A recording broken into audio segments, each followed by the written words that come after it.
Hello guys, welcome back to my channel. তো আগের এপিসোডে লাস্টে আমরা দেখেছিলাম যেখানে জিন যখন জানতে পারে যে হংসং ও জিনিয়াকে লাইক করে তখন সে অবাক হয়ে যায়। আর আমরা জানতে পারি তার আর হংসংয়ের ফ্রেন্ডশিপ গেম খেলতে গিয়ে হয়েছিল, কারণ দুজনেরই কোনো ফ্রেন্ড ছিল না, তাই তারা একে অপরের খুব ভালো বন্ধু হয়ে যায়। আর পর যখন সে বাসায় ফিরে মম তাকে বলে, আমি অনেক খুশি হয়েছি যে আমি আমার নতুন ফ্রেন্ড বানিয়েছি। অ্যান্ড সন্ধ্যায় তার সাথে আমি ঘুরতেও গিয়েছিলাম আর তাকে একটি কোড দেখিয়ে বলে এটা আমি বাই করেছি। আর ঠিক এমনই একটি কোড জিনিয়ার ড্যাডও তার জন্য বাই করেছিল। নেক্সট মর্নিং যখন তারা স্কুলে আসে তাদেরকে একই কোট পরে আসতে দেখে বাকি স্টুডেন্টরা তাদেরকে নিয়ে মজা করতে শুরু করে যে তাদের মধ্যে কিছু তো একটা চলছে। এখানে জিন তার কোট বের করে লকারে রেখে দেয় অ্যান্ড সবাইকে চুপ করে দেয়। এটা বলে তোমরা যেমনটা ভাবছো তেমনটা কিছুই নয়, অ্যাকচুয়ালি সে তার ফ্রেন্ড হংসংকে হার্ট করতে চাইছিল না। পরে সে জিনিয়াকে নিয়ে ড্রয়িং করতে আসে। ড্রয়িং তো অনেক ভালো হয়েছিল বাট সে এটা মানতেই চাইছিল না। তখন সেখানে সিকিউরিটি গার্ড চলে আসে অ্যান্ড তাদেরকে জিজ্ঞাসা করে তোমরা এখানে কি করছো। হংসং বলে আমি জাস্ট সেই মেয়েটিকে নিয়ে এখানে ড্রয়িং করতে এসেছিলাম যাকে আমি লাইক করি। এটা বলে সে জিনিয়ার হাত ধরতেই যাচ্ছিল বাট জিনিয়ার এটা জেনে অনেক বেশি অদ্ভুত লেগেছিল। বাসায় ফেরার সময় বাস স্ট্যান্ডে তার জিনের সাথে দেখা হয়। সে তাকে আজ মনের কথা বলবে ভেবেছিল বাট তার এটা মনে হয় যে হয়তো এতদিন জিন আমার সাথে কথা বলতো যাতে তার ফ্রেন্ড হংসংকে আমার ক্লোজ করতে পারে, তাই সে অনেক বেশি স্যাড হয়ে যায় অ্যান্ড জিনকেও কিছু বলতে দেয় না। আর ওই লেটারটিও ডাস্টবিনে ফেলে দেয় যা সে জিনকে দেবে বলে নিয়ে এসেছিল, কারণ তার মনে হয় এখন আর এই লেটারটি তাকে দিয়ে কোনো লাভ নেই। আর প্রেজেন্ট টাইমে জিনিয়ার ফ্রেন্ডরা তার বয়ফ্রেন্ডের ব্যাপারে জিজ্ঞাসা করলে জিনিয়া বলে আমার কোনো বয়ফ্রেন্ড নেই। তখনই তার ফ্রেন্ডরা বলে তাহলে ওই ছেলেটির কি হলো যার হাতে তুমি সিলের ট্যাটু বানিয়ে দিয়েছিলে। জিনিয়া জানায় যে সে আমার বয়ফ্রেন্ড নয়। তারপর সে জিনের কাছে যায় আর আমরা জিনকে দেখি যে পার্টি এনজয় করছিল আর তাকে এভাবে দেখে জিনিয়ার ওই দিনের কথাই মনে পড়ে যখন সবকিছু আজকের দিনের মতোই ছিল। তাই সে অনেক বেশি স্যাড হয়ে যায় আর ওই দিনের কথাও মনে পড়ে যখন স্কুলের সবাই তাকে জিনের মৃত্যুর কারণ বলছিল অ্যান্ড ওই দিন সেও বলে হ্যাঁ তোমরা ঠিকই বলেছো, যদি আমি নাম না বদলাতাম হয়তো আজ সে বেঁচে থাকতো। দেখতে গেলে ওই দিন মৃত্যু তো আমার এসেছিল বাট নাম বদলানোর কারণে সে চলে গেল।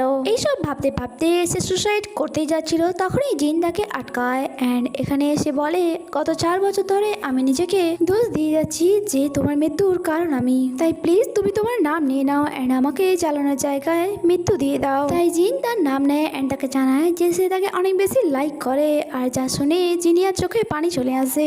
জিন বলে আমি জানি এটা বলতে আমি অনেক বেশি লেট করে ফেলেছি বাট সবসময় আমি তোমাকে অনেক বেশি লাইক করতাম আর আমার মৃত্যুর কারণ আমি তোমাকে কখনোই ভাবি না। আর শুধুমাত্র তোমার সাথেই দেখা করার জন্য আমি এসেছি কারণ তোমার কথা অনেক বেশি মনে পড়তো আমার।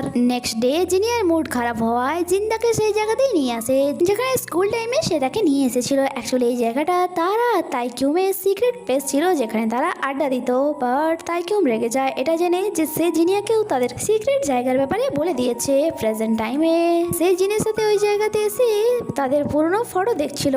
জিনিয়া জানায় তাইকিউমের তো কোনো খোঁজই নেই অ্যান্ড হংসমের সাথেও আমার অনেকদিন আগেই কথা বলা বন্ধ হয়ে গিয়েছে। এতক্ষণে সেখানে গার্ড আসে চেক করার জন্য, তাই এখানে জিনিয়া লুকিয়ে পড়ে। গার্ডে যাওয়ার পর জিন বলে যে আমি হংসমের সাথে দেখা করতে চাই অ্যান্ড সে হংসমকে কল তো করে বাট কিছু বলতে পারে না, তাই হংসম কল কেটে দেয়। জিনও জেদ ধরে বসেছিল যে আমি হংসমের সাথে দেখা তো করবই আর তার সামনে একটি শর্ত রেখে দেয় যে যদি তুমি আমাকে হংসমের সাথে দেখা করাতে না নিয়ে যাও তাহলে এই ডোরটি খুলবেই না। আর শেষমেশ তাকে তার কথাতে রাজি হতে হয় অ্যান্ড সে রুম থেকে বাইরে আসে। স্কুল টাইমে তাইকিউমকে মানানোর জন্য জিন একটি ট্রিপ প্ল্যান করেছিল যাতে তারা 4 জন ট্রিপে গিয়ে আবারও ফ্রেন্ডস হয়ে যেতে পারে। আর যখন তারা ট্রিপে যায় এখানে হংসমও বুঝে যায় যে জিন আর জিনিয়ার মধ্যে কিছু চলছে। তারপর জিন একটি পোস্টার দেখে যাতে মেটিওর শহরে ফেস্টিভ্যালের কথা লেখা ছিল আর যা দেখা মাত্রই সে ডিসাইড করে নেয় যে সে সেখানে যাবে জিনিয়াকে নিয়ে। অন্যদিকে জিনিয়া আর তাইকিউমে ট্রিপে গিয়ে আবারও ফ্রেন্ডশিপ হয়ে গিয়েছিল আর আমরা হংসমকে দেখি যে জিনকে বলছিল দেখ ভাই আমি জানি তুই জিনিয়াকে লাইক করিস, হতে পারে সে আমাকে রিজেক্ট করেছে বাট তুই একবার চেষ্টা করে দেখ। প্রেজেন্ট টাইমে জিনিয়া যখন হংসমের সাথে দেখা করতে আসে সে কিছুই বলতে পারে না। তার ঠিক করে কিছু না বলার কারণে হংসমের ভালো লাগে না অ্যান্ড সে তাকে এখান থেকে চলে যেতে বলে। বাট বাইরে আসার পর যখন সে অ্যাম্বুলেন্সের সাইলেন্স শুনে সে অনেক বেশি ঘাবড়ে যায় আর অসুস্থ হয়ে পড়ে। আর এখানে হংসং এসে তার হেল্প করে। তার ঠিক হওয়ার পর তারা ওয়াক করতে যায়। যে এখানে জিনিয়া তাকে বলে আমার বাকিদের উপর অনেক বেশি রাগ হতো যারা জিনের মৃত্যুটাকে এত তাড়াতাড়ি ভুলে গিয়েছে। হংস বলে এটা তোমার ভুল ধারণা যে জিনের মৃত্যুটি সবাই এত তাড়াতাড়ি ভুলে গিয়েছে আর সবাই ঠিক আছে। হংসংও জিনের মৃত্যুটা ঠিক মেনে নিতে পারেনি, সেও তার মনে পাথর রেখে নিজেকে কন্ট্রোল করেছে। আর আমরা জানতে পারি পাঁচটি যখন তারা শুটিং স্টার দেখার জন্য ওই জায়গাতে বসেছিল তখনই জিনিয়ার কাছে কল আসে। আর জানা যায় ওই দিন যে জিনিয়ার নামে এক অবজারভেশনের টিকিট বুক করেছিল সে পাস জিতে নিয়েছে, এটা সে জিনকে বলছিল অ্যান্ড তাকে ওই লেটারটি দিয়ে একাই তাকে সেখানে পাঠিয়ে দেয় যাতে সে শুটিং স্টার অনেক কাছ থেকে দেখতে পারে যা তার ইচ্ছা ছিল, আর তার সাথে সাথে এই লেটারটিও পড়ে নিতে পারে।